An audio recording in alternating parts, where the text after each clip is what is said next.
Hello, আসসালামু আলাইকুম। যারা আমার 42তম সেমিস্টার কোর্সে ভর্তি হয়েছেন সবাইকে অভিনন্দন এবং শুভেচ্ছা জানাই। আপনাদের পরীক্ষা খুব দ্রুত হবে, এর জন্য এখন প্রস্তুতি নিতে হবে। একদম যতটুকু নিজের সামর্থ্য আছে ব্যালেন্স করে একটা প্রস্তুতি নিতে হবে।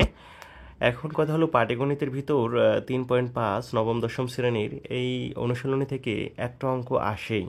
তো সেক্ষেত্রে গুরুত্বপূর্ণ কিছু অঙ্ক দেখিয়ে আজকে আপনাদের অঙ্কগুলো একটু বোঝানোর চেষ্টা করব। আপনারা একটু বোঝার চেষ্টা করবেন।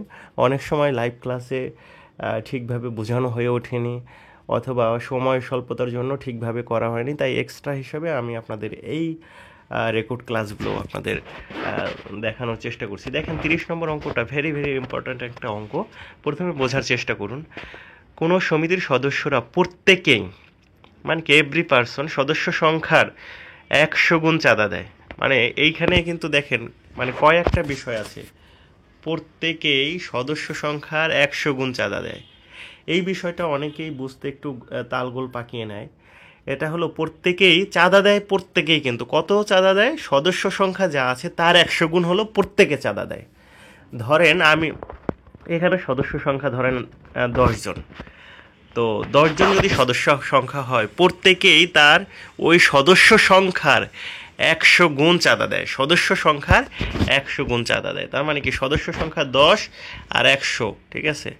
এখন কথা হল তাহলে কত, আপনার সদস্য সংখ্যার 100 গুণ চাঁদা দেয়। হ্যাঁ, 100 গুণ চাঁদা দেয়, তার মানে কি 1000 চাঁদা দেয়।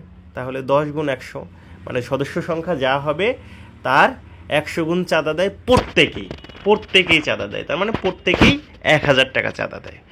এখন ধরেন যে আমরা বুঝতে পারছি, এখানে যদি আপনি সদস্য সংখ্যা ধরেন, মনে করেন সদস্য সংখ্যা আপনি এক্স ধরলেন, এক্স যদি ধরেন, তাহলে প্রত্যেক সদস্য সংখ্যা চাঁদা দেবে কত, 100 গুণ। তাই মোট সদস্য সংখ্যা যদি একজন হয়, 100 গুণ মানে 100 এক্স। তাহলে 100 এক্স হলো কি, 100 এক্স হলো আমাদের কি ভাই, 100 এক্স হলো যে প্রত্যেকেই চাঁদা দিচ্ছে 100 এক্স টাকা, ঠিক আছে। 100 এক্স টাকা সদস্য সংখ্যা আমরা জানি না, সেটা 10 জন হতে পারে, 20 জন হতে পারে। এখন ধরেন, এখন আমি যদি বলি যে ভাই তাহলে মোট চাঁদার সংখ্যা কত, এটা তো 100 এক্স তো একজনের চাঁদার সংখ্যা ভাই, তাহলে মোট চাঁদার সংখ্যা কত, তাহলে 10 গুণ, যদি আমরা 10 জন মোট সদস্য হয় তাহলে 10 গুণ 100 এক্স। এইটা নিয়ে আমরা অনেক সময় পেঁচিয়ে যাই যে আসলে কি বারবার এটা সেটা এক্স স্কোয়ার এটা সেটা হয়ে যাচ্ছে। তো মূলত মোট চাঁদা কত হবে, তাহলে 100 এক্স, আর 100 এক্স তো আপনার একজনে দেয়। তা যদি মোট সদস্য সংখ্যা থাকে আরও 10 জন, তাহলে ওইটার সাথে 10 জন গুণ হবে। তো এখানে যেহেতু সদস্য সংখ্যা একজন, ঠিক আছে, একজনের চাঁদা দেয় হলো 100 এক্স টাকা, তাহলে মোট চাঁদার পরিমাণ হবে আরও একজন, ঠিক আছে। কারণ এই 100 এক্স একজনে দেয়, আর একজনে দেয় কত, তাহলে একজনে দেয় অবশ্যই গুণ হবে। তাহলে এটা এর জন্য মোট চাঁদার পরিমাণ হবে 100 এস স্কোয়ার, 100 এস স্কোয়ার। বুঝতে পারছেন, এইটাই কিন্তু প্রথম 1 নম্বর বুঝাতে বলেছে। এটা এভাবে যদিও অঙ্কগুলো আসবে না, কিন্তু এখান থেকে অঙ্ক চলে আসতে পারে। সেজন্য আপনারা একটু বোঝার চেষ্টা করবেন। আমি দেখেন, কিন্তু এখানে কিছু একটা শর্ত দিয়েছে, দেখেন, কিন্তু 4 জন সদস্য চাঁদা না দেওয়ায় প্রত্যেকের চাঁদার পরিমাণ 500 টাকা বেড়ে গেল। এখন মনে করেন চাঁদা তো নির্দিষ্ট দিতেই হবে। চাঁদা মনে করেন সেই যত আছে, মোট চাঁদা কিন্তু 100 এস স্কোয়ার। এখন 4 জন সদস্য চাঁদা দেয়নি বলে 500 টাকা বেড়ে গেছে। 4 জন সদস্য 500 চাঁদা দেয়নি, তাই পূর্বের চেয়ে 100 টাকা প্রত্যেকের চাঁদার পরিমাণ বেড়ে গেছে। চাঁদা কিন্তু নির্দিষ্ট, মনে করেন সেই 100 এস স্কোয়ার চাঁদা আমাকে লাগবেই, কিন্তু 4 জন সদস্য দেয়নি, এর জন্য ভাগে ভাগে যে কয়জন আছে বাকি তারা অতিরিক্ত আরও কিছু দিয়ে চাঁদাটা দিল। এটা হলো অঙ্ক। ওকে, আমরা এখন এটা বের করার চেষ্টা করি যে এটা কি করা যায়। দেখেন, এটা দুইভাবে করা যায়। আমরা প্রথম দিকে আপনাদের এই নিয়মটা করাই, অল্টারনেট যে নিয়মটা। প্রকৃত সদস্য সংখ্যা কত, প্রকৃত সদস্য সংখ্যা এক্স মাইনাস 4, ঠিক আছে। এক্স মাইনাস 4 কীভাবে ধরেন, এমনি সদস্য সংখ্যা মোট কিন্তু একজন, কিন্তু 4 জন মনে করেন চাঁদা দেয়নি। এখন প্রকৃত সদস্য সংখ্যা এর জন্য কত, এক্স মাইনাস 4, মানে 4 জন দেয়নি, তার মানে এই কয়জনই চাঁদা দিয়েছে, এর জন্য এটা প্রকৃত সদস্য সংখ্যা। এখন দেখেন চাঁদা হলো, এখন মোট চাঁদা কত হলো, মোট চাঁদা আমরা জানি যে মোট চাঁদা তো আর পরিবর্তন হয় নাই, ঠিক আছে, চাঁদা কিন্তু পরিবর্তন, মোট চাঁদা কত, 100 এক্স, 100 এক্স। মানে আপনার যতজন সদস্য হওয়ার কথা ছিল তার কত, তার 100 গুণ হলো একজন চাঁদা। তাহলে চাঁদা হলো তাহলে কত একজনের, 100 এক্স প্লাস 500 বেড়ে গেছে, ওই যে বলেছিল যে 500 করে বেড়ে গেছিলো, তাহলে প্রত্যেক সদস্যর কিন্তু চাঁদা বেড়ে গেল, কিন্তু প্রত্যেক সদস্যের চাঁদা বেড়ে গেল কত, 100x প্লাস 500। 100x হলো ওই যে আগের চাঁদা, প্রত্যেকে যে যে চাঁদা দিত একজন, মানে 100x করে, ঠিক আছে, এর চেয়ে 500 টাকা করে বেড়ে গেল। এখন দেখেন যে সুতরাং মোট চাঁদা হলো কত, মোট চাঁদা হলো যে সদস্য সংখ্যা যে কয়জন, এই যে মনে করেন এই কয়জন সদস্য সংখ্যা আর এইটা, তা মোট এই সদস্য সংখ্যা আর ওই প্রত্যেকে যে চাঁদাটা দেয় সেটার গুণ দিলেই কিন্তু মোট চাঁদা হয়ে যায়, ঠিক আছে। এখন দেখেন আমাদের আগের যে চাঁদা সেটা তো আমরা জানি 100s², 100s² হলো একটা চাঁদার পরিমাণ। আর একটা হলো কি যে 4 জন আসেনি, এবং তারা 4 জন আসেনি, এবং সেই 4 জন না আসার পরে কি একটা শর্ত দিয়েছিল যে তাদের চাঁদার পরিমাণ যা ছিল, একজনের চাঁদার পরিমাণ ছিল 100x, তার থেকে 500 বেড়ে যায়। তাহলে এইটা হলো সমীকরণ, 100s² সমান সমান আসেনি হলো x মাইনাস 4 জন, এইটার সাথে গুণ হবে 4 চাঁদার বেড়ে যায় কত, 101 জন করে চাঁদা দিত, কিন্তু তার চেয়েও বেশি বেড়ে যায় 500 টাকা, ঠিক আছে। এইটা হলো আপনারই। এরপরে দেখেন এটা আমরা জাস্ট সমীকরণটা করে ফেললেই কিন্তু মোটামুটি হয়ে যায় যে 100s² সমান সমান x minus 4, 100x plus 500, 100s² plus সমান সমান, এই যে আমরা এটাকে জাস্ট গুণ করলাম আমরা এটা গুণ করলাম 100s², এই যে x গুণ 100x, 100s², তারপর 4 গুণ 400x, ঠিক আছে। তারপর এই যে দেখেন 500x, এই যে এইটার সাথে x গুণ 500x, x গুণ 400x, ঠিক আছে, মাইনাস আর প্লাসে মাইনাসে মাইনাস 4 5 2000। তো এটা করলাম, দেখেন আমরা এটা এই 100s² কাটাকাটি যায়, হ্যাঁ আমরা দেখতে পাচ্ছি, মাইনাস এই পাশে চলে আসলো 100x, এই পাশে, তো সব মিলিয়ে আপনারা দেখেন কত, 100x মাইনাস 2000 সমান সমান আমরা কিন্তু মোটামুটি একটা পেয়ে গেলাম যে এটা এখানে সদস্য সংখ্যা কতজন, 20 জন। এখন আপনি এটাকে ভেরিফাই করতে পারেন যে আসলে সেই সদস্য সংখ্যা যেভাবে শর্ত দিয়েছে সেভাবে হয় কিনা। দেখেন 20 জন সদস্য সংখ্যা, তাহলে 20 জন সদস্য সংখ্যার তাহলে প্রত্যেকে চাঁদা দেয় একজন, তার 100 গুণ করে, ঠিক আছে। তাহলে চাঁদার পরিমাণ কত, 2000 টাকা। এখন 2000 টাকা হলো একজনে দেয়, তাহলে মোট চাঁদার পরিমাণ কত হবে, মোট চাঁদার পরিমাণ হবে ওই যে আপনার যে 20 জন আছে, 20 জন গুণ 2000, 20 জন গুণ 2000 কত হয়, ঠিক আছে। তাহলে এইভাবে করে আপনারা কিন্তু মোট চাঁদার পরিমাণ পেয়ে যাবেন। এই যে মোট চাঁদার পরিমাণ কিন্তু a গুণ 100x, আমরা ওইখানে ধরেছিলাম যে 100, তারপর s² এর মান তো x, তো ওইভাবে দিলেও আমরা কিন্তু বের হয়ে যায়, ঠিক আছে। এভাবে করে আমরা দেখি যে এখানে মোট চাঁদার পরিমাণ হয় 40,000 টাকা। এইটা একভাবে করা যায়, আবার এইটা আরেকটা ভাবে আছে, ঠিক আছে। এখানে দেখেন আমরা মোট সদস্য সংখ্যা হলো একজন, জন প্রতি চাঁদা দেয় 101 জন, কারণ তার 100 গুণ চাঁদা দেয়। তো মোট চাঁদার পরিমাণ হবে x গুণ 100s², কারণ এখানে x হলো সদস্য সংখ্যা আর একজনে তো এইটা দেয়, ঠিক আছে, একজনে এটা দেয়, তো এইখানে করলে হয় কত, 100s², ঠিক আছে। এইখানে এইটা একটা 100s² হবে। এখন দেখেন 4 জন সদস্য চাঁদা না দেওয়ায় সদস্য সংখ্যা হয় x মাইনাস 4 জন, তো একজনে চাঁদা দেয় হলো 100x, 4 জনে চাঁদা দেয় হলো কত, 400x। এখন দেখেন এই যে সমীকরণটা করলো, এই যে এইটা একটা বোঝার পয়েন্ট, 400x হলো 400x হলো কি 400 জনে, 4 জনে চাঁদা দেয় 400x, 4 জনে চাঁদা দেয় 400x টাকা। এখন x মাইনাস 4, এই যে 4 জনে, মনে করেন 4 জন তো সদস্য আসে না, 4 জন মনে করেন সদস্য আসে না, তারা মনে করেন 500 টাকা করে চাঁদা দিত, তাহলে 4 5 2000 হতো। এই 2000 টাকা কিন্তু এখন এই 2000 টাকার জন্য বাকি যে সদস্য ছিল তাদের কিন্তু 500 টাকা করে বেড়ে যায়, এখন এই 2000 টাকা বাকি যে সদস্য রয়েছে, কত, x মাইনাস 4, এই 2000 টাকা x মাইনাস 4কে যদি ভাগ দেন তাহলে দেখবেন এই 500 টাকা করে বেড়ে যায়, প্রত্যেকেরই 500 টাকা করে বেড়ে যায়। সেইটাই কিন্তু বলছে, এই যে আপনার যতটুকু চাঁদা তাদের 4 জন না আসায়, তাদের 4 জনের চাঁদা ছিল মনে করেন 4000, তারা সদস্য সংখ্যা, বাকি সদস্য সংখ্যা ছিল মনে করেন 20 জন আসতো, 16 জন আসছে, তো এদের জন্য এইটের জন্য যত হয় প্রত্যেকেরই কিন্তু 500 টাকা করে চাঁদা বেড়ে যাবে, এইটা ভাগ করলেই কিন্তু 500 টাকা চাঁদা হয়ে যাবে, এরকম আর কি বিষয়টা।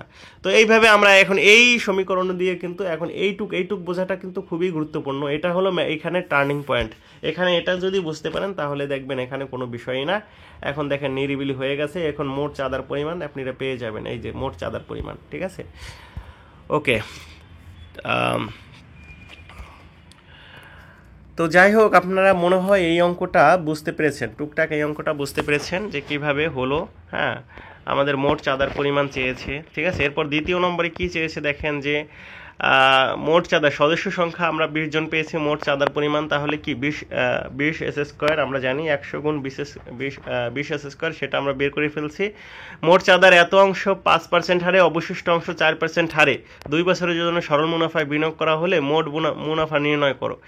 এটার মোট যে চাঁদা, মোট চাঁদার এটা কিন্তু কিছুটা অনুপাতের অঙ্ক হয়ে যায়, মানে 4-এর 1 ভাগ হলো 5% হারে, অবশিষ্ট হলো 4% হারে, ঠিক আছে। এখন 4-এর 1% আমরা বের করে ফেলি, দেখি এখানে কতটুকু হয়, ঠিক আছে। 4-এর 1% আমরা বের করে ফেলি। ওকে, 4-এর 1% আমরা বের করে ফেলার চেষ্টা করি। আচ্ছা, এই দেখেন, এই যে মোট 40,000 হলো চাঁদা, 4-এর 1% তার হলো 10,000 টাকা হলো, তাহলে আমরা দেখতে পেলাম 4-এর 1%। তো এখন দেখেন এই 10,000 টাকা আমরা 5% হারে মুনাফা কত, এটা আমরা, আর বছর তো 2 বছর, ঠিক আছে। এইটা আমরা ওই যে আই সমান সমান PNR মুনাফার সূত্রটা আপনি বের করে, এই যে দেখেন 10,000 গুণ 2, তারপরে এই যে হলো 5% হারে, এভাবে করে আমরা দেখলাম যে এখানে যে আপনি 5% হারে যদি বের করেন তাহলে কত হয়, মোট 10,000 টাকার মতো হয়, ঠিক আছে। এরপরে দেখেন বাকি যে অবশিষ্ট টাকা থাকে 30,000, এই যে 40,000 থেকে বাকি 30,000 টাকা, সেটা হলো 4% হারে। এটারও মুনাফাটা সরল মুনাফা আই সমান সমান PNR নিয়ে আসবেন, তাতে দেখবেন আপনারা আপনারা মুনাফা পেয়ে যাবেন। তো মোট মুনাফা 1,000। এখানে দেখেন এই যে 10,000, এই অঙ্ক এইটাই বইতে কিছু কিছু স্পেলিং আছে, এখানে একটা জিরো কাটা যাবে, আমি তো বলবো এখানে 1,000, এখানে 1,000, আর এইখানে হলো কত, 2400, মোট হলো 3400, ঠিক আছে। 3400 টাকা কিন্তু আপনার মুনাফা পাওয়া যাবে। ওকে, এখন দেখেন 31 নম্বর অঙ্কটাও প্রায় একই রকম, এটাও অনেক গুরুত্বপূর্ণ, একটু কঠিন হলেও এই অঙ্কটা আপনাদেরকে মোটামুটি করার চেষ্টা করতে হবে। দেখেন, বনভোজনে যাওয়ার জন্য একটি বাস 2400 টাকায় ভাড়া করা হলো, শর্ত হলো প্রত্যেকেই সমান ভাড়া দিবে, এটা সবাই সমান ভাড়া দিবে। এখন দেখেন 10 জন যাত্রী না আসায় মাথাপিছু ভাড়া আবার 8 টাকা বৃদ্ধি পেল, আবার একই ধরনের অঙ্ক, ঠিক আছে। বর্ধিত পরিমাণ, এগুলো এই যে ছোট ছোট এই বিষয়গুলো দেখানোর দরকার নাই, আমাদের বের করতে হবে যে আসলে যাত্রী সংখ্যা কত, এই বিষয়টা আমরা বের করার চেষ্টা করি, ঠিক আছে, আর অন্য কোনো কিছু বের না করি। এখন দেখেন, বনভোজনে যাওয়ার আগ্রহীর সংখ্যা ছিল একজন, ধরেন তাহলে একজন ভাড়া বহন করবে 2400 টাকা, তাই না। একজনে যদি 2400 টাকা, একজন আমরা তো জানি না যে কয়জন, মনে করেন 20 জন হতে পারে, 10 জন হতে পারে, তো প্রত্যেকে মানে কি একজনে তাহলে ভাড়া দেবে কি 2400 ভাগ এক্স। আপনারা তো বুঝেনি যে আমরা যদি 20 জন যাই, 2400 টাকা যদি ভাড়া হয়, তাহলে 2400 ভাগ 20 দিলে যত আসবে ততই তো প্রত্যেকের ভাড়া পড়বে। কিন্তু কাহিনী হয়েছে আবার 10 জন যাত্রী আসে নাই, কিছু উল্টাপাল্টা ফালতু বন্দুক থাকে না, যে হুট করে বললো যে হ্যাঁ যেতে পারবে না, হ্যাঁ যাবে না বিভিন্ন কারণে। তো এই 10 জন না আসায় এখন প্রত্যেকের আবার 8 টাকা ভাড়া বৃদ্ধি পায়, ঠিক আছে, প্রত্যেকের আবার 8 টাকা ভাড়া বৃদ্ধি পায়, 10 জন আসে নাই।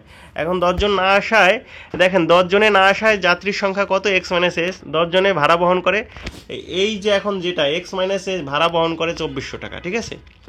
এরা কিন্তু এখন যেহেতু 10 জন আসে নাই, ভাড়া তো আর কমবে না, হ্যাঁ, এখন এইটাই প্রত্যেকে, তাহলে একজনে ভাড়া বহন করে কত, 2400 এক্স মাইনাস 10, ঠিক আছে। এখন এইটা তো এরা তো ভাড়া বেশি বহন করতেছে, তাই না, যেহেতু 10 জন আসে নাই, তখন গড়ে এদের ভাড়া বেশি পড়ে। তার মানে কি, এখানে দেখেন এই প্রশ্ন মতে আমরা লিখতে পারি যে এইটার তো ভাড়ার সংখ্যা বৃদ্ধি পায়, এই যে 2400 এক্স মাইনাস 10 আর 2400 এক্স মাইনাস সমান সমান 8, এটা তো বুঝতেই পারছেন যে 8 টাকা তাদের গড়ে বৃদ্ধি পায়, এটা বিয়োগ দিলেই তো তাদের 8 টাকা বৃদ্ধি পায়, এটা বুঝতে পারছেন। এইটার ভাড়া তো যেহেতু বেশি লাগছে না, কারণ তারা আসে নাই, এর জন্য এটা সামনে আসছে। তো 2400 প্রশ্ন মতে 2400 বাই এক্স মাইনাস 10 মাইনাস 2400 ভাগ এক্স, এটা সমান সমান কত, এক্স।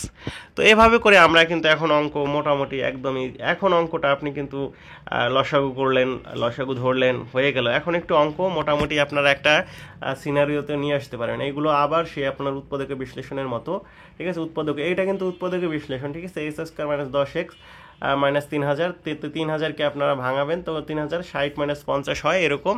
তো দেখেন একটা প্লাস আসে একটা মাইনাস আসে, যেটা প্লাস আসে সেটা তো হবে না, যেটা মাইনাস আসে সেটা তো হবে না, এটা গ্রহণযোগ্য নয়। তাহলে 60 জন, তাহলে 60 জন গিয়েছিল, এখন আপনি ভেরিফাই করতে পারেন 60 জন গিয়েছে, এখন আপনি ভেরিফাই করতে পারেন যে আসলে মিলছে কিনা। দেখেন 60 জন গেলে 2400 টাকা ভাড়া, ঠিক আছে। এখন দেখেন 60 জনে যদি যায়, 60 জন 2400 টাকা ভাড়া, 2400 টাকা ভাড়া 60 জন, ঠিক আছে। এখন দেখেন এখানে এটা কেটে ফেললেন, এটা কেটে ফেললেন, দেখেন কি হয় এরপর 424, 4 আর 0 40, ঠিক আছে। এখন দেখেন 40 টাকা কিন্তু ভাড়া পড়তো যদি 60 জন আসতো, কিন্তু এর ভিতর হুট করে কি বলছে 10 জন আসেনি, 10 জন আসেনি, তার মানে কি দেখেন 50 জন।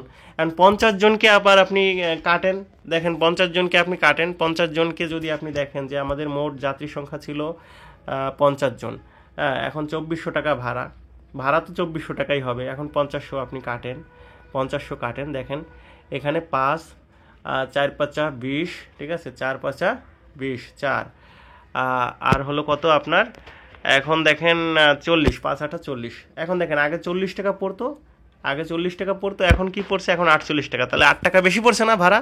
এইভাবে আপনারা অনেক সময় অঙ্কগুলো ভেরিফাই করবেন, ঠিক আছে, এইভাবে অঙ্কগুলো ভেরিফাই করবেন। এখানে আরেকটা ওই যে আমরা চক্রবৃদ্ধির মুনাফার অঙ্কটাও করে ফেলি, এখানে প্রশ্নে বলা হয়েছে যেহেতু আমরা করি এটা, যেহেতু দেখেন এখানে কি বলছে যে বাস ভাড়ার সমপরিমাণ টাকায় 5% হার মুনাফায় 13 বছরের সরল মুনাফা এবং চক্রবৃদ্ধি। এখন বাস ভাড়া হলো 2400 টাকা, ঠিক আছে, এইটার সমপরিমাণ 5% হার মুনাফায় 13 বছরের সরল মুনাফা চক্রবৃদ্ধি মুনাফার পার্থক্য কত, এই অঙ্কটাও আসতে পারে, যে কোনোভাবে আসতে পারে। এখন দেখেন বাস ভাড়া হলো 2400 টাকা, সরল মুনাফা আমরা জানি যে সরল মুনাফা আই সমান সমান পিএনআর। এখানে পিএনআর হলো কত আপনার, দেখেন এখানে মূলধন হলো কত, বাস ভাড়ার সমপরিমাণ মানে কি ওই যে, আচ্ছা সরি এখানে বাস ভাড়ার এটা মোট বাস ভাড়া বলে নাই, বাস ভাড়ার সমপরিমাণ বলছে, মানে 48 টাকা প্রত্যেকেরই, ঠিক আছে। এখানে মূলধন হলো 48 টাকা, ঠিক আছে, 48 টাকা হলো ভাড়া, ঠিক আছে। বাস ভাড়ার সমপরিমাণ মূল্যর যদি আমি সুদে লাগাই বা মুনাফা দেই তখন কি হবে, এখানে মূলধন হলো 48 টাকা, ঠিক আছে, মূলধন হলো 48 টাকা, আর সময় হলো 13 বছর, মুনাফার হার হলো 5, ঠিক আছে। এখন দেখেন আই সমান সমান পিএনআর আমরা লিখে ফেলি, এই যে আই সমান সমান পিএনআর 48 13 5, তাহলে আমরা দেখলাম এটা গুণভাগ যোগ বিয়োগ করে আমরা 31.2 টাকা করে পাই। আবার এখন চক্রবৃদ্ধি মুনাফার সূত্র, আপনারা এটা চক্রবৃদ্ধির মুনাফার ক্ষেত্রে আপনারা জানেন যে মূলধনের সূত্র কি, চক্রবৃদ্ধির মূলধনের সূত্র হলো P ইন্টু 1 প্লাস R/100/N, ঠিক আছে, 13 বছর। এখন এই যে 48 দিলেন, এই যে 5/100, ঠিক আছে, তো এভাবে আপনি 13 বার হলো এই যে এটা 48 13 বার। এখন এই 13 বার আপনি 13 বার এইরকম করবেন, এটা গুণ করবেন, এটা আমাকে বলেছিলেন একজনে যে আসলে এটা কিভাবে করবেন, এটা একটু মুখস্থ আপাতত রাখতে পারেন যে 21/5 আপনি ভাগ করে এই যে 21/20কে আপনি 13 বারই করলে পর 1.89 আসে, 1.89 আসে। তো আপনারা এইভাবে প্রথমে 3 দিয়ে মানে আস্তে আস্তে 3 আগাতে পারেন, 21/13 এইভাবে দিয়ে 3 বার এরকম করে আস্তে আস্তে করে ফেলবেন এটা, ঠিক আছে, অথবা মুখস্থ রাখবেন 189। এখন দেখেন এটা হলো চক্রবৃদ্ধি মূলধনের সূত্র। তো আপনারা চক্রবৃদ্ধি আমাদের মূলধন হলো কত, 48 টাকা, তো 90.51 থেকে 48 বিয়োগ করলে 42/51 হয়। তো এদের এই যে এখন এই যে 42/51 এই চক্রবৃদ্ধি মুনাফা এবং সরল মুনাফা, চক্রবৃদ্ধি মুনাফা তো অবশ্যই বেশি হবে, তো চক্রবৃদ্ধি মুনাফা থেকে আপনি সরল মুনাফাটা বাদ দিলেন, ঠিক আছে, সরল মুনাফাটা বাদ দিলে কত থেকে 11 টাকা, 11.31 টাকা। এই হলো অঙ্ক, এগুলো একটু দেখতে হবে, একটু প্র্যাকটিস করতে হবে বেশি বেশি, ঠিক আছে, নাহলে হবে না, বেসিক আপনাকে বুঝে তারপর প্র্যাকটিস করতে হবে। ওকে, আমরা এবার একটু চলে যাই, দেখি অন্য যে গুরুত্বপূর্ণ অঙ্কগুলো আছে। এটা কিন্তু খুবই একটু কঠিন অঙ্কর ভিতর, এইগুলো ইম্পর্ট্যান্ট এবং শেষ থেকে আমি করানোর চেষ্টা করেছি, ঠিক আছে। এরপর দেখেন যে এই ভ্যাটের অঙ্কটা আমি যদিও আপনাদের করিয়েছি, ওই যে আছে, তারপর আমি একটু দেখাবো না, এটা যেহেতু আগে একটু দেখিয়েছি। এই অঙ্কগুলো কিন্তু একই সহজ, 5% হার মুনাফায় 8,000 টাকায় 3 বছরের সরল মুনাফা এবং চক্রবৃদ্ধি মুনাফার পার্থক্য নির্ণয় করুন। এগুলো এটা সহজ অঙ্ক, তারপরে সহজের ভিতর দেখেন 5% মুনাফায় 3 বছরের সরল মুনাফার মোট সূত্র হলো আই সমান সমান পিএনআর, আর চক্রবৃদ্ধি মূলধনের সূত্রটা হলো কি, এই যে চক্রবৃদ্ধির মূলধনের সূত্রটা হলো P1 + RN, ঠিক আছে। এইভাবে করে আপনারা এইভাবে করে ফেলবেন, ঠিক আছে। এটা এই 3 বার মানে কি 21 + 20 গুণ 21 + 20 গুণ 21 + 20, এইভাবে দিয়ে আপনারা এটা করে ফেলবেন 3 বার দিয়ে। তো চক্রবৃদ্ধি মূলধনের সূত্র বের হয়, কিন্তু যেটা মূলধন আছে মূলধন থেকে চক্রবৃদ্ধি মূলধন ওইটা বাদ দিলে চক্রবৃদ্ধি মুনাফার সূত্রটা পাওয়া যায়, মুনাফা পাবেন। তো এটার ভিতর পার্থক্যটা কি সেটা আপনারা এভাবে করে দেখে নিতে পারবেন, ঠিক আছে।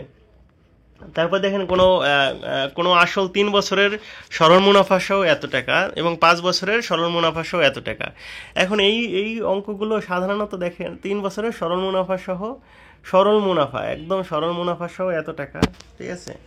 আর 5 বছরের সরল মুনাফা সহ, মানে একদম 5 বছরের সরল মুনাফা, মানে মুনাফাও আছে মূলধনও আছে, ঠিক আছে। এখন আপনারা এইটা আমরা নর্মালি যেভাবে করি যে 5 বছরের সরল মুনাফা মানে সরল এবং মুনাফা সহ আসলে 600 টাকা, 3 বছরে আছে কত টাকা, এই দুইটা বিয়োগ দিলে 2 বছরের আমরা পাই, 2 বছরের মুনাফা পাই, 2 বছরের মুনাফা পাই। তারপর আপনি 3 বছরের মুনাফা বের করবেন, ঠিক আছে। তারপর এইভাবে করে আপনি আসল বের করে ফেললেন, আসল বের করার পর তারপর আসল বের করতে পারলে তারপর মোট মুনাফা কত ছিল, ঠিক আছে। সে আসল মানে তা আসল পরে আসলের মুনাফা বের করে ফেললেন, তারপর আপনি এভাবে করে মোটামুটি অঙ্কটা করে ফেলতে পারেন, ঠিক আছে। 3 বছরের মুনাফা, 4 বছরের মুনাফা, এভাবে করে আপনারা পুরো এটা এইভাবেও করতে পারেন। এটাও মোটামুটি সহজ একটা সূত্রের মাধ্যমে, কিন্তু আপনারা ওইটা আপনারা অনেক ভালো বুঝতে পারেন যে 3 বছরের সরল মুনাফা, মুনাফা সহ মূলধন এইটা, আর 4 বছরের মুনাফা সহ এইটা, তাহলে এই দুইটা বিয়োগ দিলে কি বের হবে, 2 বছরের মুনাফা। তারপর আপনি 1 বছরের মুনাফাটা বের করলেন, ঠিক আছে। এই 3 বছরের মুনাফা বের করলেন, 3 বছরের মুনাফা যা বের হয় সেটা বিয়োগ দিলে পর কিন্তু আসল থাকে, ঠিক আছে। 3 বছরের মুনাফা বিয়োগ দিলে সেটা আসল থাকে, আসল, তারপর আপনি আসল পেয়ে গেলেন, তারপর আসল মানে কি আপনি মুনাফাও পেয়ে গেলেন, ঠিক আছে। তাহলে মুনাফা এবং আসল যদি পান 1 বছরে, তাহলে তো আপনার সুদের হার বের করা তো তখন কোনো ব্যাপারই না, তাই না? এটা আপনারা বলবেন, সমস্যা নেই। আচ্ছা, আর একটা যে 26 নম্বর অঙ্কটা দেখেন, এটা কিন্তু আসার মতো অঙ্ক, সবৃদ্ধি মূলধন। এই যে বার্ষিক 5 টাকা হারে মুনাফার কত টাকা, কত টাকা 12 বছরের সবৃদ্ধি মূলধন। সবৃদ্ধি মূলধন মানে কি মুনাফা সহ মূলধন, ঠিক আছে। আর সবৃদ্ধি মূলধনের সূত্রটা হলো কি, এখানে দেখেন আর এত এন হলো 12 বছর, আর এ হলো সবৃদ্ধি মূলধন, আর পি হলো মূলধন। সবৃদ্ধি মূলধন বিষয়টা হলো কি, ধরেন আপনি 5,000 টাকা মূলধন রাখলেন, 3 বছর পর ওই মূলধন সহ আপনার যে মুনাফা সহ যে মূলধন হবে সেটাকে বলা হয় সবৃদ্ধি মূলধন, ঠিক আছে। আর সবৃদ্ধি মূলধনের সূত্রটা হলো পি, এটা হলো মানে সরল মুনাফার ক্ষেত্রে পি 1+NR। আর ওই যে আমরা জানি P1+R, এনটা হলো উপরে যেত, এখানে যেত, সেটা হলো চক্রবৃদ্ধি মুনাফার ক্ষেত্রে, কিন্তু সরল মুনাফার ক্ষেত্রে এনটা এখানে যায় না, ঠিক আছে। এনটা এখানে যায় না, এখানে এনটা আর এর সাথে গুণ হয়। তো সবৃদ্ধি মূলধন আমরা জানি, সবৃদ্ধি মূলধন এ সমান সমান এত, সূত্রটা যা যা আছে সেটা বসিয়ে যায়। দেখেন P1+N সমান সমান 12 বছর, আর আর সমান সমান 5/100। তো এইভাবে আমরা এটা কাটাকাটি করে আমরা দেখলাম যে মোটামুটি এখানে 20 থাকে, ঠিক আছে, ওখানে 12 থাকে। তো এখন আপনারা এই পি এই পাশে থাকলো, ওই পাশে আপনি এটা করলেন, এইটা লসাগু করে ফেললেন, ঠিক আছে। লসাগু করে ফেলার ফলে আপনি দেখলেন যে লসাগু করছেন এবং পি এই পাশে রাখলেন, ওই পাশে গেলে এটা হয়ে যায়, ভাগ হয়ে যায়, ভাগ হয়ে গিয়ে আপনি উল্টে যায়, ঠিক আছে। 20 উপরে যাবে, নিচে আসবে কি 20 কি উপরে যাবে, নিচে আসবে 32। তো এভাবে করে আমরা পি এর মানটা কিন্তু পেয়ে যাই। এটা হলো সবৃদ্ধি মূলধন, ঠিক আছে। এখানে দেখেন কিছুই না, এই যে জাস্ট আপনি কাটাকাটি দেখেন 5 20 100, ঠিক আছে। আর এইখানে 12টা উপরে উঠে যায়, 12/20, ঠিক আছে। এখন এইটাকে আপনি আবার লসাগু করলেন, 20 হলো লসাগু, 20কে 20, আর হলো কি, আর উপরে থাকে 12, 20 আর 12 32, এই যে এটা লসাগু করছে জাস্ট। আর এইটা পি এই পাশে রেখেছে, মনে করেন, আর এই পাশে চলে এই যে পি আমি রাখলাম, এই পাশে 1200 নিয়ে আসলাম, ঠিক আছে, 1248 নিয়ে আসলাম, 1248 চলে আসলে এখন দেখেন পি ওই পাশে যাওয়া মানে কি, পি তো এখানে গুণ আকারে আছে 32/20, ওই পাশে গেলে এটা এটা কি ভাগ হয়ে যাবে, ভাগ হয়ে গেলে মানে উল্টে যাবে, তখন কি 20 উপরে যাবে, 32 নিচে আসবে। এভাবে করে আমরা কিন্তু মূলধনটা পেয়ে যেতে পারি, এই অঙ্কটা আসতে পারে ভাই। এরকম আরও একটা অঙ্ক আছে, সবৃদ্ধি মূলধন, এই যে শতকরা এত টাকা সরল মুনাফায় কত টাকা 13 বছরের মূলধন, সবৃদ্ধি মূলধন এত টাকা, এটাও কিন্তু সেই একই অঙ্ক, কোনো পার্থক্য নাই, জাস্ট করলেই হবে, ঠিক আছে। এটা কোনো পার্থক্য নাই, একদম কোনো পার্থক্য নাই। তাহলে আপনার মানে জাস্ট আপনি করবেন, তাতে হয়ে যাবে। আর একটা অঙ্ক দেখেন, এই যে এই অঙ্কটা করিয়ে দিয়েছি আপনাদের, এইটা আছে যে 4% সরল মুনাফায় কোনো টাকায় 2 বছরের মুনাফা এবং চক্রবৃদ্ধি মুনাফার পার্থক্য এত। এখন ওই যে দেখেন কোনো টাকা আমরা তো জানি না, মুনাফার হার এত, টাকা ধরেন আপনি পি, ঠিক আছে, মূলধন আপনি পি ধরলেন, তাহলে সরল মুনাফা কত হবে এত। সরল মুনাফা যেটা দেওয়া আছে সেটা করলেন, 2 বছরে সরল মুনাফা এত, চক্রবৃদ্ধি মুনাফা কত হবে, চক্রবৃদ্ধি মুনাফা হবে এই দেখেন এইটা, এই যে 600 চক্রবৃদ্ধি মুনাফা, এই যে আপনারা দেখেন চক্রবৃদ্ধি মুনাফার সূত্র কি, চক্রবৃদ্ধি মুনাফা P1+RN, এন সমান সমান 2 বছর। আপনারা দেখেন এইটা সমান সমান আমরা এটা করেছি, কিন্তু এটা বের হয়েছে কিন্তু চক্রবৃদ্ধি মূলধন। চক্রবৃদ্ধি মুনাফাটা কিভাবে পাবেন, তখন চক্রবৃদ্ধি মুনাফা থেকে মূলধনটা বিয়োগ দিলে কিন্তু আপনি পাবেন, এই যে বিয়োগ দিছে, এই যে এইটা হলো চক্রবৃদ্ধি মূলধন পেয়েছি, এখান থেকে এই যে মূলধন পি বিয়োগ দিয়েছেন আপনি এটা পেয়ে যাবেন। তো আমরা প্রশ্ন মতে চক্রবৃদ্ধির মুনাফা থেকে আর সরল মুনাফা এক পার্থক্য, এই যে এখন ওইভাবে আমরা 625 টাকা পেয়ে যাই। ঠিক আছে, 625 টাকা পেয়ে যাই। একটু বেসিক বিষয়টা বোঝার চেষ্টা করবেন, তাহলেই হবে। ওকে, আচ্ছা, যাই হোক, আমরা আরেকটু দেখি। মোটামুটি যে অঙ্কগুলো গুরুত্বপূর্ণ মনে হলো সেগুলো এই যে এই যে অঙ্কটা, ওই অঙ্কটা কোনটা, এই যে দেখেন, একটি দ্রব্য X% ক্ষতিতে বিক্রয় করলে, এটাও কিন্তু এই অঙ্কটাও আসার মতো অঙ্ক। ঠিক আছে, অনেক সময় আপনারা এটা বুঝতে পারেন না, X% ক্ষতিতে বিক্রয় করলে যে মূল্য পাওয়া যায়। ঠিক আছে, আচ্ছা, X% ক্ষতিতে বিক্রয় মূল্য কত হবে ভাই? 100। X% ক্ষতিতে বিক্রয় মূল্য কত হবে? 100 মাইনাস এক্স। ঠিক আছে, নাকি 100 মাইনাস এক্স, ক্ষতিতে বিক্রয় মূল্য কত হবে? 100 মাইনাস এক্স। আর তখন 100 যদি ক্রয় মূল্য হয় তাহলে ক্ষতিতে হবে কত? 100 মাইনাস এক্স। এটা হলো বিক্রয় মূল্য। এখন ধরেন যে তিনি 3x% লাভে 3x% লাভে যদি বিক্রয় করি, 3x% লাভ মানে কি? 100 প্লাস এক্স। ঠিক আছে, 100 প্লাস 3x, এটা হলো লাভে বিক্রয় মূল্য। এখন দেখেন, এই যে 100 plus 3x minus 100 plus 3x, ঠিক আছে, এইটা যদি বিয়োগ দেন তাহলেই কিন্তু এই যে এই দুই বিক্রয় মূল্য থেকে বিয়োগ দিলে কিন্তু দেখেন এই যে 100 কাটা যায়, তখন 4x থাকে। তো এই 4x যদি বেশি হয় তাহলে আমরা কি বলবো? 4x যদি বেশি হয় তাহলে ক্রয় মূল্য 100 টাকা, 1 টাকা যদি বেশি হয় তাহলে কত? এই যে দেখেন, এটা জাস্ট এই যে X% ক্ষতিতে 100 মাইনাস এক্স, 3x% 100 টাকা, মানে ক্রয় মূল্য হলে 100, বিক্রয় মূল্য 100 প্লাস 3x। তো দুই বিক্রয় মূল্য অপেক্ষা বেশি কত? এই যে বিয়োগ করলাম, আমরা বিয়োগ করলে এই যে দেখেন, এই যে মাইনাসে 100, মাইনাসে প্লাস এক্স হয়, এই যে প্লাস এক্স হয়। তো 100 কাটা যায়, এখানে 4x থাকে। তো 4x টাকা যদি বেশি হয় তাহলে ক্রয় মূল্য 100 টাকা, 1 টাকা যদি বেশি হয় তাহলে ক্রয় মূল্য কত? 100 বাই 4x। 18x টাকা যদি বেশি হয় তাহলে কি হয়? উপরে 18x চলে যায়, x কাটা যায়, 4 25 100, তো তারপর 4 25 100, 25 18 কত? 450 টাকা তাহলে আমাদের সেই ক্রয় মূল্য, 18x টাকা যদি বেশি হয়। এক্সট্রা দেখলেই মনে করেন মাথা অনেকের গরম হয়ে যেতে পারে যে কি হলো বিষয়টা, কিন্তু বাস্তব কথা এটা কিন্তু এত আহামরি কোনো বিষয় না। ঠিক আছে, আর যেটা আসে যে আপনারা এই যে নল থেকে একটা অঙ্ক, এই যে সরাসরি আপনার উদাহরণ থেকে এসেছিল, এই অঙ্কটা আপনাদের তারপর আরেকটু বুঝাই। একটি নল দ্বারা 12 মিনিটে একটি চৌবাচ্চা পূর্ণ হয়। ঠিক আছে, একটি নল দ্বারা 12 মিনিটে একটি চৌবাচ্চা পূরণ হয় 12 মিনিটে। এখন বলছে অপর একটি নল দ্বারা 1 মিনিটে তা থেকে 45 লিটার পানি বের হয়ে যায়। ঠিক আছে, 1 মিনিটে 45 লিটার পানি বের হয়ে যায়। তার মানে দুইটা নল আমরা দেখলাম যে 12 মিনিটে একটা পূর্ণ হয় আর 1 মিনিটে 45 লিটার বের হয়ে যায়। চৌবাচ্চাটি খালি অবস্থায় থাকা অবস্থায় তো একসঙ্গে খুলে দেওয়া হলে চৌবাচ্চাটি 48 মিনিটে পূর্ণ হয়। এখন আপনারা বুঝতে পারছেন যে এখানে চৌবাচ্চা, এই যে মনে করেন চৌবাচ্চা একটা নল দিয়ে ঢুকে আর একটা নল দিয়ে বের হয়। ঠিক আছে, এখন এই যে যখন ঢুকে এইটা 12 মিনিটে মোটামুটি পূর্ণ হয়ে যায়। ঠিক আছে, 12 মিনিটে পূর্ণ হয়ে যায়, এটা আমরা বুঝলাম যে 12 মিনিটে পূর্ণ হয়ে যায়।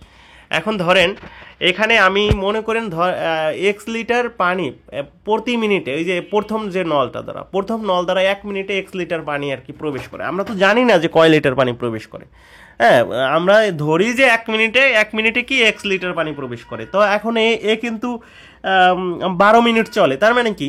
তো 12x লিটার মানে পানি, তাহলে মানে যদি 1 লিটার প্রতি মিনিটে হয়, ঠিক আছে, তাহলে 12 মিনিট যদি সে পূর্ণ হয়ে যায় তাহলে ওই ট্যাঙ্কিতে পানি ধরে কতটুকু? 12x litre.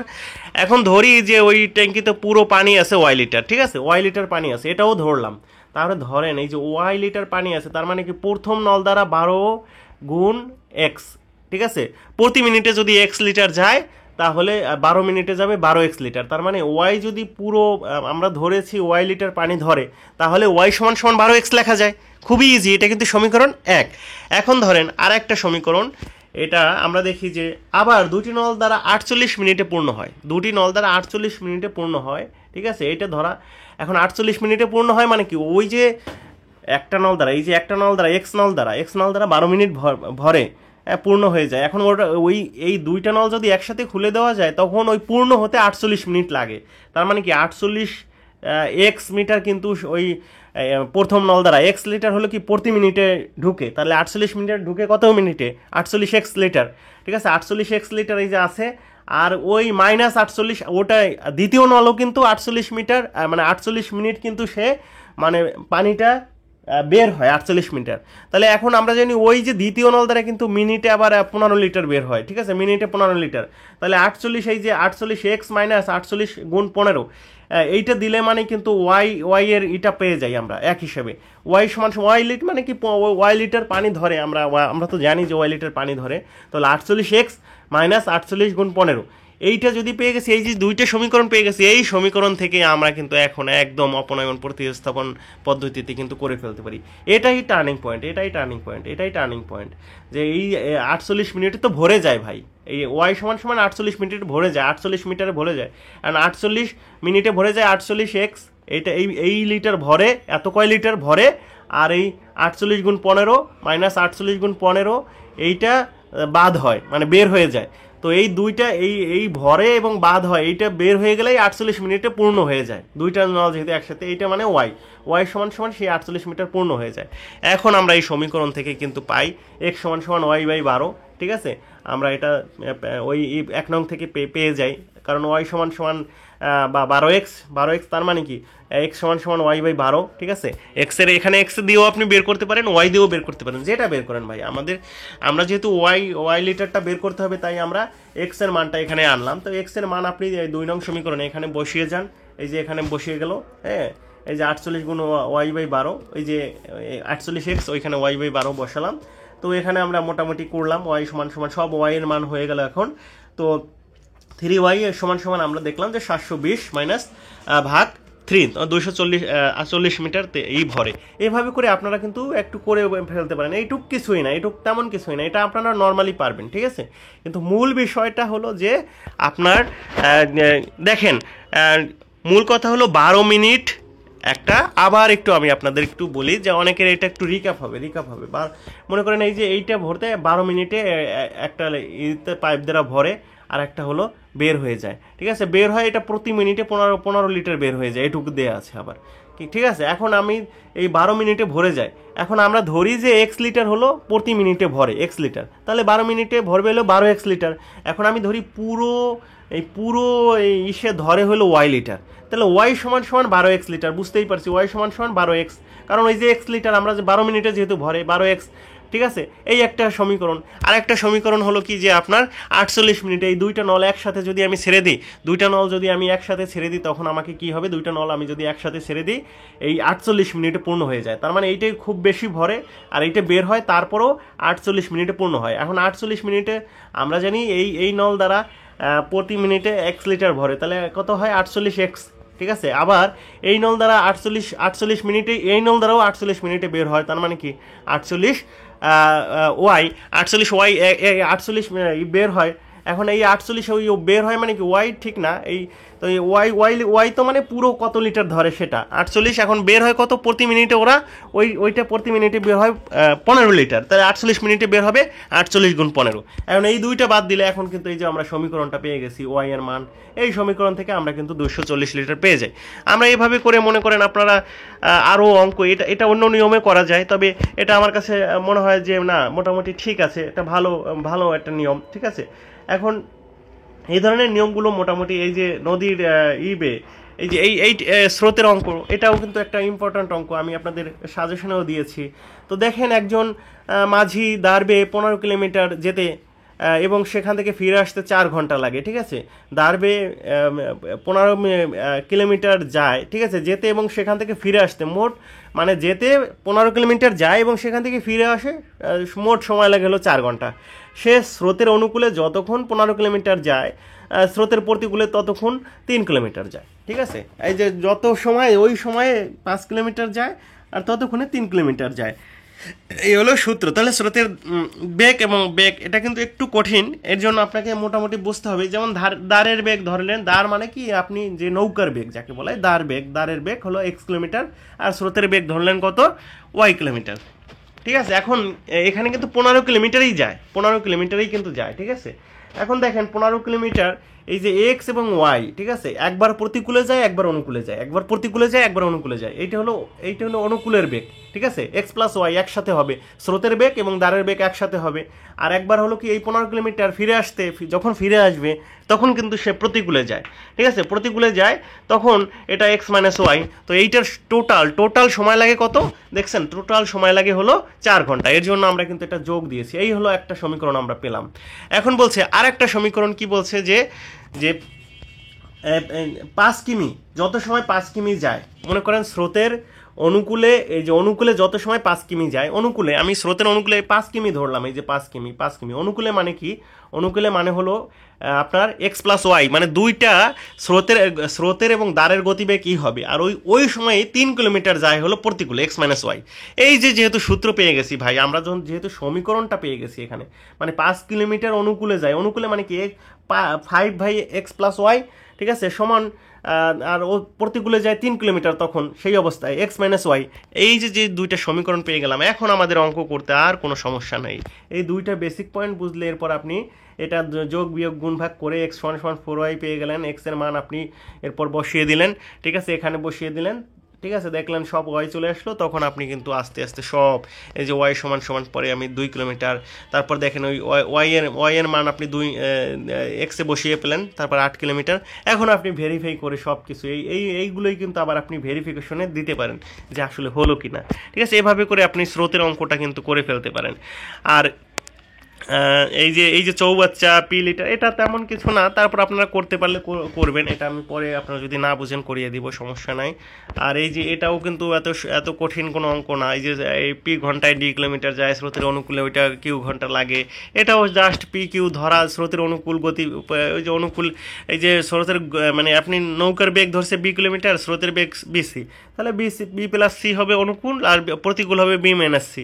তা বি প্লাস সি হলো এই দূরত্ব ভাগ কি সময়, এই যে ডি হলো দূরত্ব আর সময় হলো কিউ, আর এটা হলো কি ডি হলো সময়, আর এই যে সময় এখানে কত লাগে, সময় হলো পি, এইটা হলো পি। তো এইভাবে করে আপনারা একটা সমীকরণ বসিয়ে টুকরে 1 2 যোগ করে আপনি মোটামুটি দেখবেন এটা পুরো নৌকার বেগ স্রোতের বেগ মোটামুটি পেয়ে যাবেন। এটা আহামরি কিছু না, দেখতে অনেক কঠিনের মতো মনে হতে পারে কিন্তু বাস্তবে ওরকম না। আবার এখন দেখেন এই যে যাত্রী সংখ্যা বনভোজন, এই অঙ্কটাও কিন্তু আসার মতো একটা অঙ্ক। বনভোজনে যাওয়ার জন্য 5700 টাকার একটি বাস ভাড়া করা হলো, ঠিক আছে, শর্ত হলো প্রত্যেক যাত্রী সমান ভাড়া বহন করবে। এই একই কথা, 5 জন যাত্রী না আসায় মাথা পিছু ভাড়া বৃদ্ধি পেল 3 টাকা। এখন এইটাই আমার মনে হয় ইজি অঙ্ক। প্রথমে আমার কথা হচ্ছে আগ্রহী সংখ্যা ছিল একজন, মানে একজন যাওয়ার কথা ছিল, ঠিক আছে, জন প্রতি ভাড়া হলো ধরেন কিউ, ঠিক আছে, তাহলে মোট ভাড়া হলো কত কিউ এক্স, ঠিক আছে। এখন প্রকৃত যাত্রী সংখ্যা কত, প্রকৃত যাত্রীর সংখ্যা কিন্তু এক্স মাইনাস 5, মানে 5 জন আসে নাই, তো জন প্রতি ভাড়া বেড়ে গেল 5 টাকা, মানে কিউ প্লাস 3। এখন দেখেন মোট ভাড়া হলো কত কিউ প্লাস 3, আর এইটা এই যে যেটা আছে দুইটা, মানে যাত্রী সংখ্যা আর জনপ্রতি ভাড়া যদি গুণ দেন তাহলেই তো মোট ভাড়া হয়। এখন আপনার এই যে সমীকরণ, এক সমীকরণে আপনি পেলেন কি, এক সমীকরণে এই যে সব মিলিয়ে এই যে যেটা আপনার এই যে কিউ এক্স সমান সমান কিউ প্লাস 3, মানে এইটা সমান সমান এইটা সমান সমানই আবার 5700। এখান থেকেই আপনি সব কিছু এখন বের করে ফেলতে পারেন, একদম আগাটুক গোড়া সব কিছু বের করে ফেলতে পারেন, কোনো ঝই ঝামেলা নাই, ঠিক আছে, কোনো ঝই ঝামেলা নাই, নিরিবিলি বের করে ফেলতে পারেন, ঠিক আছে। তো যাই হোক এইগুলো আপনার অল্টারনেট পদ্ধতিতে আপনি দেখতে পারেন, 5700 প্লাস এক্স, ঠিক আছে, এইটা আমরা যেটা করেছিলাম, ঠিক আছে, আপনারা এটা আমরা যে পদ্ধতিতে করি। তারপর যদি সব যাত্রী এলে যাত্রী সংখ্যা হতো কত, হ্যাঁ, এইটার যাত্রী সংখ্যা তো এক্স প্লাস 5 বের হতো, ঠিক আছে। এখন ওইটা আপনি ধরেন এখানে এইটা অনেক সময় এটাও আপনারা একটা না বুঝতে পারেন যে বাসে যাত্রী গিয়েছিল না, আপনি মোট যাত্রী ধরেন, মোট যাত্রী আসার যাত্রী সংখ্যা ছিল একজন, তাহলে যাত্রী আসে না এক্স মাইনাস 5, এভাবে দিয়েও করতে পারেন, ঠিক আছে। আপনাকে বেসিক ঠিক রাখতে হবে, বেসিক ঠিক রাখলেই আপনি মোটামুটি অঙ্কগুলো করতে পারবেন, এক্ষেত্রে কোনো সমস্যা হবে না। আচ্ছা, যাই হোক, এখন এই যে একটি কাজ পি দিনে করে 2p দিনে করে, তারা একটি কাজ আরম্ভ করে কয়েকদিন পরে আর চলে গেল, এই অঙ্কগুলো এইটাও মোটামুটি গুরুত্বপূর্ণ, আশা করি আপনারা বুঝবেন। তো যাই হোক, আপাতত ভিডিও অনেক বড় হয়ে যাচ্ছে, আমি মোটামুটি আপনাদের দেখেন এই যে অঙ্ক, এখানে প্রত্যেকটাই মনে করেন আসার মতো অঙ্ক। এই যে এইটা কিন্তু এসেছিল আপনাদের, হ্যাঁ, এই যে এই অঙ্কটা, এই 37 নম্বর উদাহরণটা এসেছিল। তো এবছর কিন্তু আপনার এই যে এই অঙ্কটা 39, ঠিক আছে, এটা কিন্তু আসার মতো অঙ্ক। 36 ওভাবে নাও আসতে পারে, ঠিক আছে। তারপর এই যে 35 নম্বর, না 35 নম্বর আসবে না, 34। তো গড়ে পড়তায় আর হলো এই যে সমীকরণ,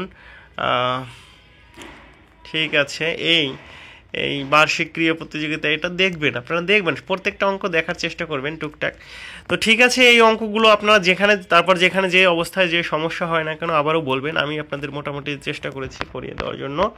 তারপর আপনারা যেটা না পারবেন পরবর্তী সময় করিয়ে দিব, ঠিক আছে। ভালো থাকেন, সুস্থ থাকেন।